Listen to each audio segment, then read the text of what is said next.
pompe funèbre, pourquoi pas? C'est un métier comme un autre. Ne peut être que négatif, sachant que la destination est la mort. C'est plus triste, plus sombre. Bon bah c'est vrai que les pompes funèbres, ils font pratiquement le travail de A à Z, quoi. Comme je suis un peu sensible sur ça, moi j'aimerais pas du tout franchement. Parce que j'ai un fils, par exemple, et une goutte de sang, il tombe dans les pommes. Alors, ça dépend des natures, on n'est pas tous fait pareil. Hein. Puis ce qu'il y a, c'est qu'il y a également aussi les gens qui s'occupent, des gens qui sont décédés malheureusement, ils essayent de les rendre bien, quoi. Correct, on va dire, à la vue de tout le monde. Hein. J'ai jamais pu voir un mort de face. J'ai 68 ans, j'ai vu un pendant 4-5 secondes. J'ai un mauvais souvenir, toujours. Oui, mais... Je ne pourrai plus jamais voir un mort. Non, quand ils sont bien préparés, oui, finalement, on a l'impression qu'ils dorment. Voilà. Parce qu'il y en a qui sont vraiment très, très bien. Je pense que ça fait même partie d'un art, finalement.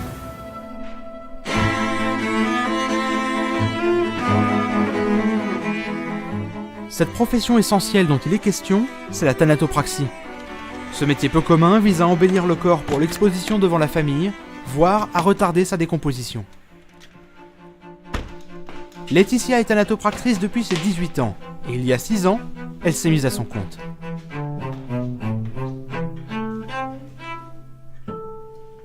Ça a été une vocation pour moi. Depuis que j'ai 14 ans, j'ai mis un nom sur le métier que je voulais faire.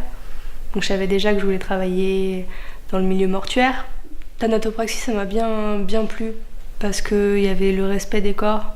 Ils finissaient pas en charpie. Le côté esthétique, très important pour moi. Et puis, du coup, il y a quand même un petit côté chirurgical.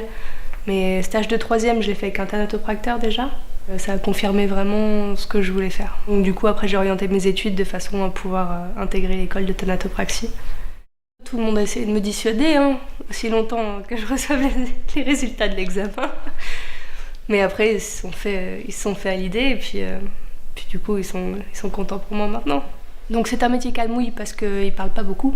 Sauf qu'on est dans des domiciles où on a le contact avec la famille, qui là peut être un petit peu dur parce que c'est pas vraiment ce pourquoi on fait ce métier. Ça c'est plus le boulot des conseillers funéraires, les relations avec les familles. Donc le moins possible, ça me va. Voilà. Sinon on s'amuse beaucoup avec les autres thanatos, les membres de l'équipe de la chambre mortuaire. Il y a une bonne ambiance.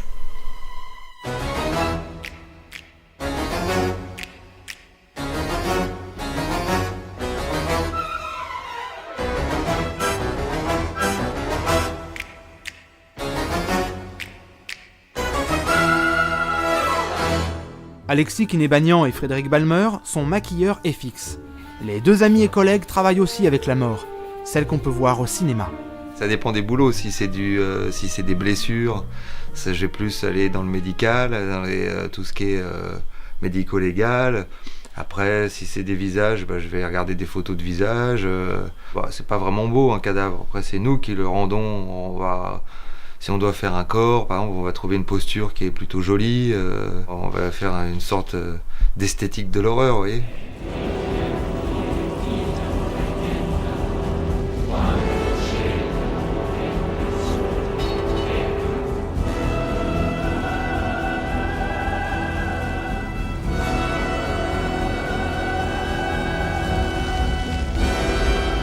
Moi j'ai bossé pour Grévin, on faisait des statues en cire, alors c'est de la cire, c'est pas du silicone.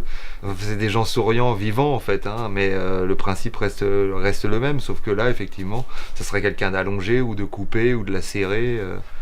Et quand vous voyez des photos de cadavres en vrai, des corps qui ont été immergés dans l'eau, ce genre de truc, c'est assez, ça ressemble pas à grand chose. Le réel des fois est pire que la fiction. On a des fonds de teint noirs ou alors des peintures à l'alcool qu'il faut donc diluer à l'alcool pour hop, donc on a toutes nos couleurs. Donc on peut aussi créer les couleurs à base d'acrylique et tout ça, on peut le faire. Il nous faut nos petites paires de ciseaux, les petites pinces et puis des pinceaux. Nos naturaux, plasto, de la cire en fait, qui est utilisé, mais ça c'est aujourd'hui on s'en sert plus beaucoup en fait. Mais à une époque, il s'en servait beaucoup. Mais ça vient effectivement des thanatos. Non, en fait, on utilisait ça avant pour faire, je sais pas, des faux nez ou des choses comme ça. Des coupures par exemple. Voilà. Donc faut passer un petit produit gras pour le fondre un peu les bords. Après on maquille, on met du sang, ça fait la blague. En fait ça dépend, hein. C'est très plaisant de faire des maquillages réalistes, des vieillissements ou des faux nez. Il y a plus de challenge dans faire quelque chose qui ne doit pas être deviné, faire quelque chose qui doit passer inaperçu. Et forcément un zombie, si vous allez le maquiller, vous faites Dracula, forcément on va dire que c'est quelqu'un qui est maquillé.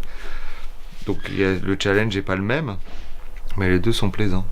Les thanatopracteurs aussi ont leurs propres outils et méthodes de travail. Pour son boulot, Laetitia est souvent sur la route. Avec ses mallettes et ses instruments, elle se rend dans les funérariums autour de chez elle. Donc pour un soin, le corps est amené sur la table. Moi j'utilise un séparateur parce que je trouve ça très pratique, c'est pour faire les ongles. Ça permet de repousser les peaux et puis de cuirer sous les ongles. Par contre un soin classique, si le corps est vraiment sans problème, que tout se passe bien, 1h15. Après les corps autopsiés ou les corps vraiment très abîmés, on peut mettre 2 heures, 2 bonnes heures. Après l'aiguille courbe, la grande, en fil, c'est pour suturer la bouche.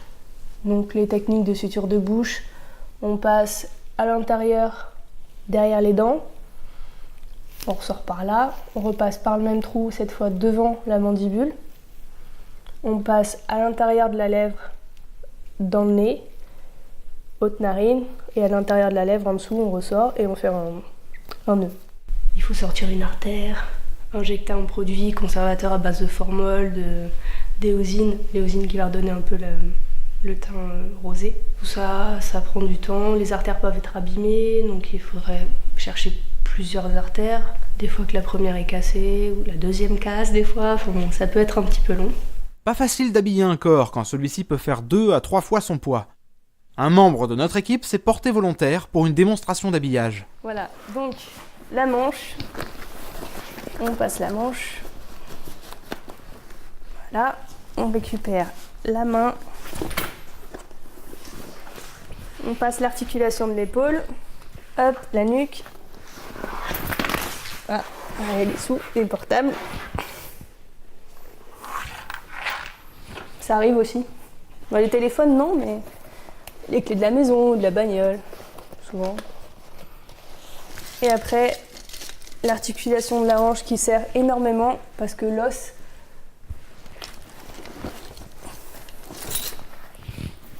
fait un très très bon levier. Là, c'est l'endroit où il y a toute ma réserve de matériel pour travailler. Le coton, tout ça, c'est des bidons vides dans lesquels je vais mettre le sang que je vais récupérer. Ça, c'est des boîtes de gants. J'ai des rasoirs, des couvre-œils. Tout ça, c'est de la cire pour la restauration, des masques. Ça, c'est du cellophane, du film plastique, comme du film alimentaire, pour faire pression quand il y a des points de perfusion. On met un coton, on fait le tour. Pareil, quand la peau s'en va. La famille, c'est elle qui demande le soin. Donc, c'est elle qu'il faut satisfaire. Tout est dans le détail. Il ne faut pas que la personne, après qu'on soit passé, ait une tête de cadavre. Il faut que la personne ait l'air de dormir, avec un teint naturel, pas blafard, qui soit pas maquillée comme s'il allait faire le tapin. Des lèvres blanches, on arrive à des lèvres légèrement rosées, comme si le sang circulait encore. Donc la personne est reposée, n'a pas les yeux fermés et tirés comme ça, ou la bouche comme ça, avec le fil qui passe là, le poing en dessous. Enfin, mais ces détails-là, on les retrouve rarement. Donc ça peut choquer les familles. Et le problème, c'est qu'après, avec une image choquante comme ça, ils ont du mal à faire leur deuil. Et c'est quand même pour faciliter le deuil qu'on fait ce métier à la base, que j'ai à pratiquer les soins sur des membres de ma famille. Donc jusqu'à ce moment-là, c'était plutôt très abstrait pour eux. Ils voyaient vraiment un côté gore, pas malsain, mais disons qu'ils veulent pas en entendre parler à la maison spécialement. Par contre, une fois que je me suis occupée de ma grand-mère, de mon cousin, ils ont vraiment vu la différence. Ils ont vu ce que ça donnait et le résultat qui est que leur deuil a été vraiment facilité. Et moi, je me suis dit surtout que si je fais ça pour les autres et que je suis pas capable de le faire pour ma famille, quel intérêt ?